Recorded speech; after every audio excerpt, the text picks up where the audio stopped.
मेरी ये बेटी है, ਇਹਦੀ ਲੈਨ ਵੀ ਪਾਈ ਆ, ਇਹਦਾ ਵਸਟੂਲਾ ਬਣਾਇਆ, ਇਹ ਖਰਾਬ ਹੋ ਗਿਆ, ਹੁਣ ਨਵਾਂ ਬਣਾਇਆ ਵਾ।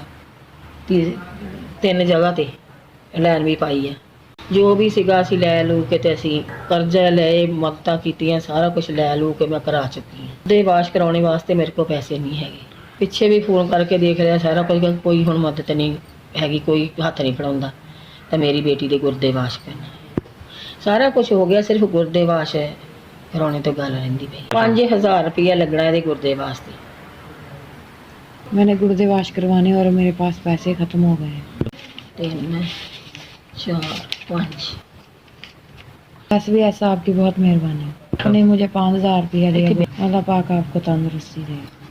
5000 रुपया मैंने मदद वास्ते मिलिया वा गुर्दे वाश कराने ਨੂੰ। ਤੁਹਾਡੀ ਬਹੁਤ ਬਹੁਤ ਮਿਹਰਬਾਨੀ। 2 ਵਜੇ ਦਾ ਟਾਈਮ ਆ, ਬਹੁਤ ਜ਼ਰੂਰਤ ਸੀ ਮੇਰੀ ਧੀ ਦੇ ਗੁਰਦੇ ਵਾਸ਼ ਕਰਾਉਣੇ ਦੀ, ਤੇ ਹੁਣ ਮੈਂ 2 ਵਜੇ ਕਰਾਉਣ ਲੱਗੀ। ਹੁਣ ਪੈਸੇ जमा करा के तो मेरी कुड़ी दे गुर्दे वाश होने मेरी धी दे। आपने 5000 रुपया मुझे गुर्दे वाश कराने के लिए दिया। अल्लाह पाक आपको सेहत तंदुरुस्ती दे, सबकी मदद करती रहे। मुझे इस टाइम डायलिसिस की बहुत ज़रूरत थी, आपने मेरी 5000 की मदद की। मैं जमा करवा के अपने डायलिसिस करवा लूँ।